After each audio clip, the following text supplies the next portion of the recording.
Olá pessoal, tudo bem? Uma outra pergunta que foi levantada nos fóruns de discussão da nossa disciplina diz respeito à configuração de endereçamento IP em máquinas reais. Eu quero deixar claro que todo o trabalho que foi desenvolvido com vocês usando o Packet Tracer foi visando a possibilidade de que todos, de maneira uniforme, pudessem explorar os conceitos que nós apresentamos durante a disciplina. Isso foi feito levando em consideração que nem todos, muitas vezes, poderiam ter 2, 3 computadores em casa ou tivesse acesso a esses computadores em outro local para poder fazer as configurações e os testes de redes. Então, o Packet Tracer se mostra uma ferramenta muito bacana porque ela permite que a gente configure cenários até complexos, tá? Sem precisar de ter os equipamentos propriamente dito. Tá? Porém, os conceitos trabalhados lá são os mesmos que a gente utiliza em qualquer situação real. E esse é o objetivo dessa aula, mostrar para vocês que, independentemente de sistema operacional, a gente pode fazer as mesmas configurações que foram feitas no nosso simulador, no Packet Tracer. Então aqui eu estou com a tela do Windows 7, por exemplo. Vou mostrar para vocês onde a gente pode fazer a configuração de endereçamento IP. Existem vários caminhos, cada um vai se sentir mais à vontade com um ou outro caminho, e eu vou tentar mostrar mais ou menos um caminho padrão. Tá? Observe aqui na barra de tarefas, perto do relógio, que eu tenho aqui, olha, o ícone de rede. No caso, esse meu Windows 7, ele está conectado à rede através de cabo. Por isso aparece aqui esse íconezinho. Esse triângulozinho amarelo, com uma exclamação dentro, significa que eu não tive acesso à rede. Está até escrito aí na legenda. Tá? Se eu vir aqui no prompt de comando, cmd,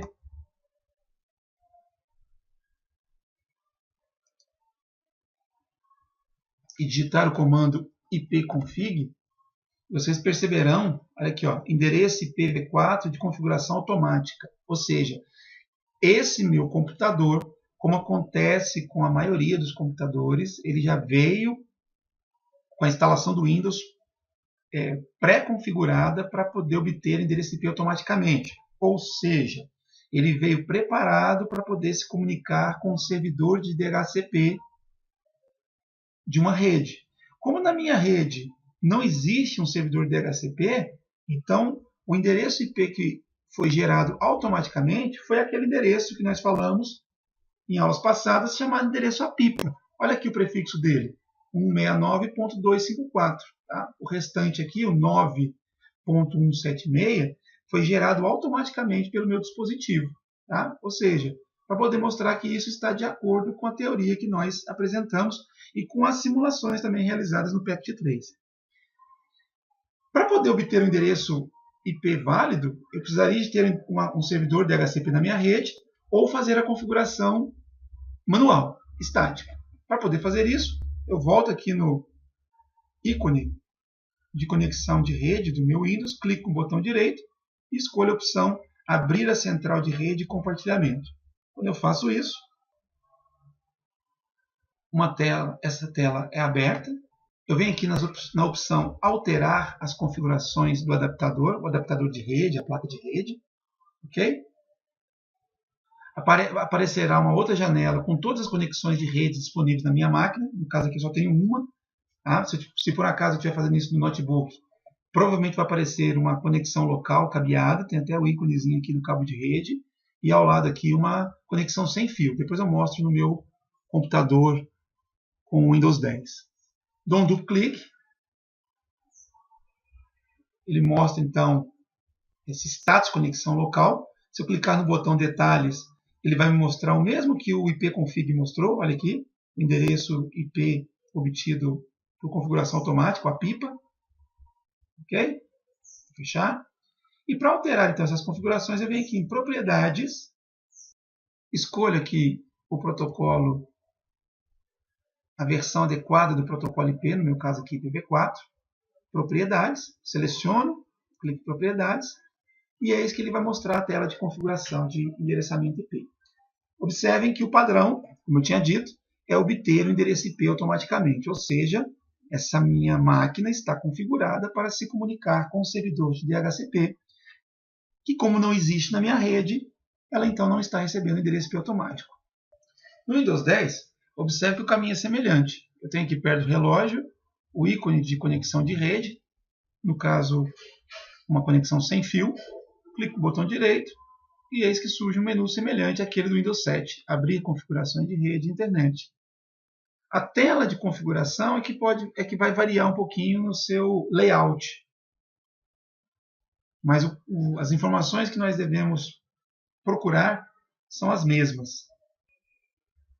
Aqui do lado esquerdo eu tenho aqui algumas opções relacionadas com a rede, entre elas as conexões, olha só, Wi-Fi e Ethernet. Tá? Qualquer uma delas que eu clicar, eu terei aqui à direita a opção alterar opções de adaptador, de forma semelhante, como tinha acontecido no Windows 7.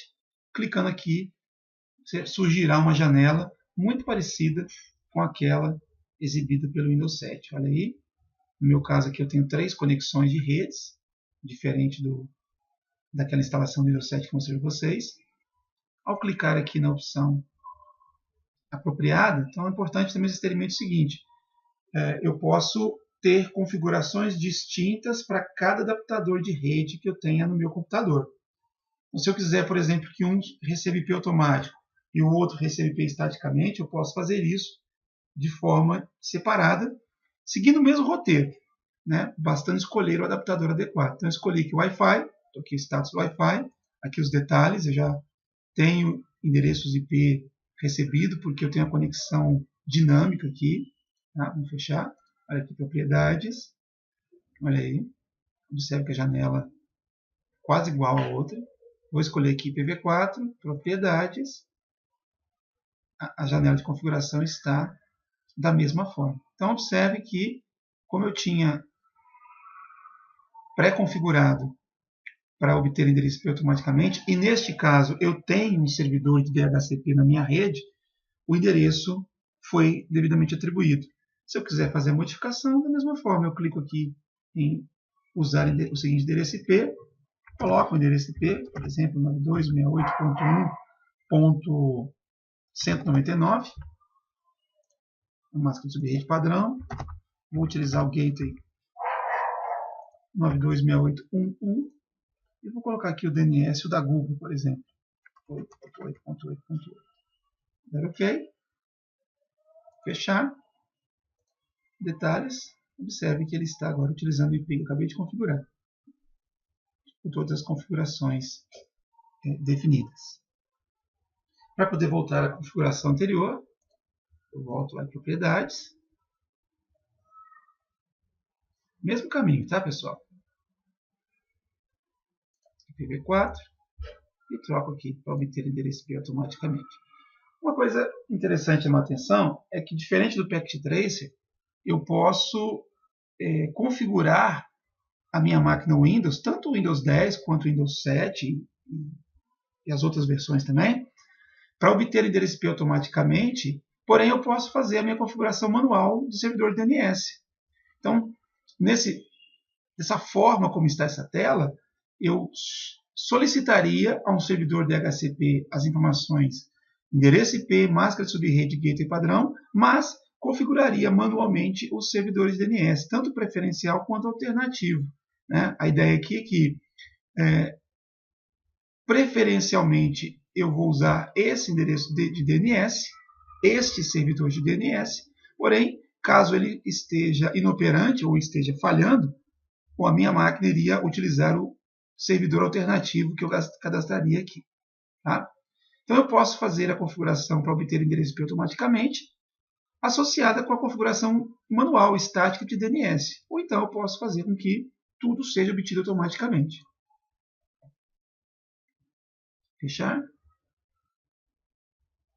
E quando eu clico em detalhes, observe que as configurações de IP foram alteradas. Eu tenho agora 2 servidores de DNS, um preferencial e um alternativo. Isso tudo foi informado pelo meu servidor de DHCP. Ok? E assim, nós finalizamos mais uma aula e também mais uma disciplina do nosso curso técnico de informática. Espero, mais uma vez, que tudo tenha sido proveitoso para vocês e nos vemos numa próxima ocasião. Até lá!